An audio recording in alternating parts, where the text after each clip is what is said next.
Vamos outra vez então para a zona da Argélia e de Marrocos e para falarmos de um outro estado que é a antiga Mauritânia. A Mauritânia, como podem ver aqui por este mapa, a antiga Mauritânia corresponde ao norte da atual Argélia e ao norte de Marrocos. A nova, ou a atual Mauritânia, está muito mais a sul, como podem ver aqui por estes dois mapas. A Mauritânia, fundamentalmente, é o nome latino ou romano para a região do antigo Magreb. Ia da atual Argélia em direção a oeste até ao Atlântico, cobrindo aquilo que é o norte de Marrocos e as montanhas do Atlas. Os seus habitantes eram pastores seminómadas de ascendência berbere, daí eu ter referenciado o tal vírgula acerca dos berberes, conhecido pelos romanos como Mauri ou Maza-e-Zili. Em 25 a.C., os reis da Mauritânia tornaram-se vassalos romanos até cerca de 44 d.C., quando a área foi anexada por Roma e dividida em duas províncias, a Mauritânia Tingitana e a Mauritânia Cesariensis. O cristianismo também vai se espalhar por toda esta região a partir do século III e, de acordo com a opinião de alguns historiadores, dizem que quando os muçulmanos entraram na região no século VII, o cristianismo terá desaparecido. Contudo, há outras opiniões que entendem que o cristianismo nativo do norte da África continuou pelo menos a existir até aos séculos XIV ou XV, quando de facto parece que a partir dessa data o cristianismo nativo do norte da África terá desaparecido na sua quase totalidade. De reparar que o nome dos habitantes da Mauritânia eram Mauri. Mauri é o termo romano para designar um povo berbere que aparece registado assim na forma grega como Mauroi por Estrabão no século I depois de Cristo. Depois esta denominação Mauroi passa para o latim e os Mauri então mais tarde vão deixar o nome aos mouros da costa mediterrânica no norte da África, ou seja, o termo mouro deriva deste povo berbere, os Mauri. Depois, a costa mediterrânica da Mauritânia, como podem ver ali, tinha várias enseadas, era importante em termos de portos, e desde o século IV a.C., esta região comerciava precisamente com a República de Cartago, que também tinha aqui várias colónias. Mas todo o interior era controlado por tribos berberes, que se foram estabelecendo na região durante a chamada Idade do Ferro. Considerado o primeiro rei da Mauritânia é o rei Atlas, que aparece representado como suportando o globo terrestre. Era um titã na mitologia grega, mas aparece como sendo o primeiro rei lendário da Mauritânia. O primeiro rei histórico dos Mauri, que aparece no registro histórico, é um indivíduo chamado Baga, que governa durante a Segunda Guerra Púnica, entre 218 a 201 a.C., tanto que os Mauri apoiaram as tropas romanas contra Cartago e contra os Númidas, que depois também acabam por mudar de campo a meio da guerra e passam também a juntar-se aos romanos contra os cartagineses.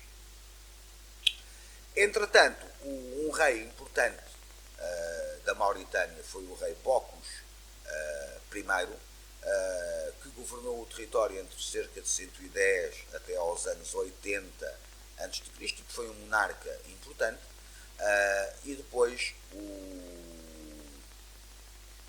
a Mauritânia, a partir de 25 a.C., ou seja, com o reinado de...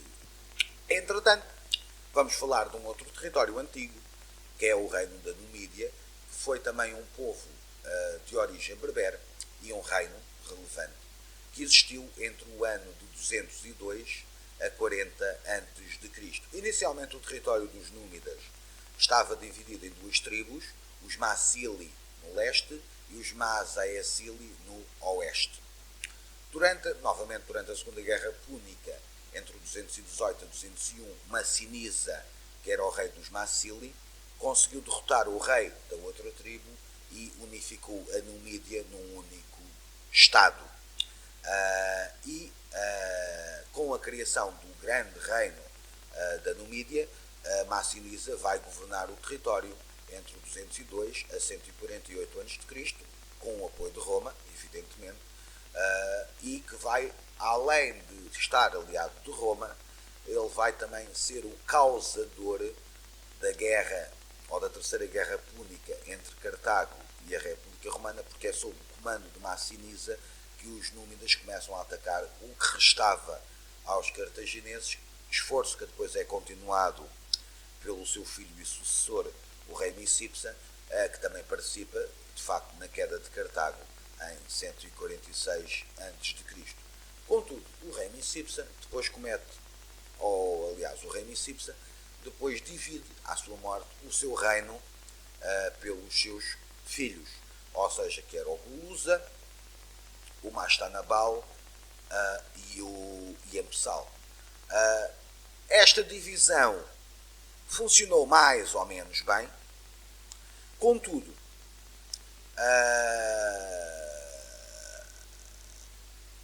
a partir de 117, 18, e com a morte de Micipsa, ele vai continuar na mesma a divisão do reino. Massiniza fez a primeira divisão do reino, correu bem. Depois o Micipsa tenta fazer uma segunda divisão do reino e a coisa corre mal. Porquê? Porque os seus três herdeiros, ou seja, o Yempsal I, o Aderbal, que eram os seus dois filhos, e Jugurta, que era seu sobrinho, ficaram cada um com 3 partes do reino. O problema é que o Jugurta rapidamente eliminou o Yempsal e depois expulsou o Aderbal e tornou-se o único rei da Numídia. Isto vai levar a uma guerra com Roma e que acaba depois em 105 a.C. com a derrota de Jugurta, e grande parte do território da Numídia acaba por ser integrado na nova província romana. Há um resto do território que ainda continua sob controle dos númidas, que é entregue depois ao rei Galda, que governa entre 105 a 88. Este próprio Galda acaba por ser deposto numa revolta comandada por um indivíduo chamado Iarbas, que acaba por usurpar o trono, e em 81 os romanos têm novamente que intervir no território, e então o reino foi dividido em 2 reinos, ou seja, a Numídia Oriental e a Numídia Ocidental.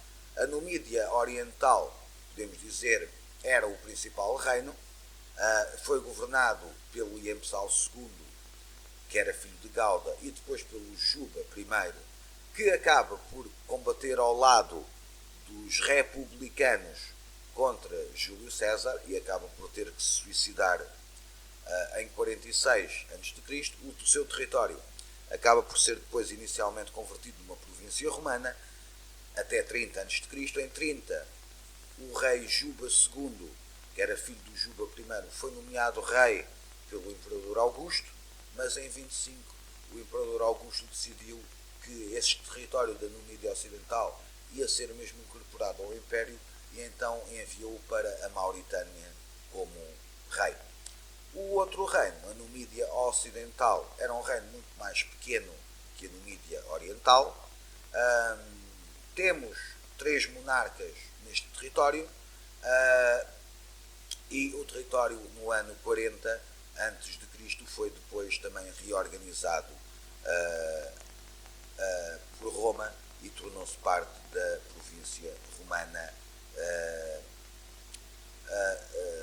de África. Obviamente, a Numídia é um marco importante na história dos povos berberes, porque este reino, o reino da Numídia, é considerado o primeiro grande estado de origem berbere que foi criado no mundo e que foi um reino que exerceu e que teve uma grande importância em termos históricos e foi fundamental para consolidar a destruição de Cartago por parte de Roma, e depois foi um Estado muito importante para Roma manter um controle mais ou menos sobre o norte da África, até que a guerra contra Jugurta e outras intervenções militares que depois Roma teve que fazer no território levaram a que Roma decidisse a extinção deste território e a integração dos númidas no Império.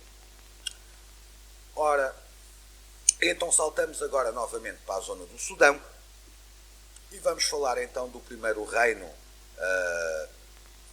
descendente do reino de Kush, que é o reino de Macúria, que podem ver ali no mapa, juntamente com um espectro do que era a realidade política cerca de 565 depois de Cristo. A Macúria foi um reino descendente de Kush que existiu entre o ano de 340 a 1317. Estava localizado no norte do atual Sudão e no sul do Egito, e foi um reino que foi destruído por Aksum, que tinha, aliás, o reino de Kush tinha sido destruído por Aksum, como vimos. Evidentemente, o reino da Macúria originalmente era um território mais pequeno, que ia desde a terceira catarata até Abu Ahmad, com partes do chamado Cordofão. A sua capital era Dongola, e o reino é tão bem conhecido como o reino de Dongola por causa da sua capital. No fim do século VI, este território tinha-se convertido ao cristianismo, mas, como sabem, no século VII o Egito foi conquistado pelos exércitos islâmicos. No ano de 651, uma parte deste exército muçulmano que tinha conquistado o Egito invadiu o reino de Macúria, mas foi repelido e foi assinado um tratado entre o rei de Macúria e o califa chamado Bakht, em que basicamente se criou uma paz entre os dois lados que durou praticamente até ao século XIII. Entretanto, a Macúria expandiu-se para norte, acabou por anexar o reino de Nobátia, também contribuiu para o desaparecimento do reino de Blémias e tornou-se um Estado importante, enquanto ia mantendo também laços dinásticos com o grande Estado a sul, que era o reino de Alódia. O auge do seu poder foi entre o século IX e o século XI, em que se deu o maior desenvolvimento cultural de Macúria, que pode ser visto através da construção de novos monumentos, pelo florescimento da arte, da pintura de parede, de uma cerâmica muito bem trabalhada e decorada. O núbio tornou-se de facto uma língua escrita predominante no território. Contudo, as agressões vindas do Egito, questões internas, as incursões beduínas do deserto, provavelmente uma peste ou uma praga que atingiu o território no século XI-XII, a mudança das rotas comerciais levaram ao declínio deste Estado entre o século XIII e o século XIV. Depois, em 1365, devido a uma grande guerra civil, o reino ficou reduzido a um Estado praticamente insignificante. A sua própria capital deixou de estar sob o seu controle e este reino pequeno acabou por desaparecer já na década de 1560, quando os otomanos atacam a Baixa Núbia e conquistam o território e iniciam a islamização do território. Depois, o outro Estado relevante descendente de Kush foi o reino de Nobátia, ou de Nobádia, que existiu, lá está, entre 350 a 650. O estabelecimento do reino é datado de 350, mas também pode ter sido em 400. Basicamente, Nobádia contribuiu definitivamente para o aniquilamento do reino dos Blémias, que já falámos aqui, incorporando grande parte deste território durante o século VII. Especula-se que este território da Nobátia já tinha uma grande autonomia, mesmo antes da queda do reino de Kush, no século IV, em 297, sabemos que o imperador Diocleciano convidou os Nobatai para a região do deserto ocidental para controlar os Bolémias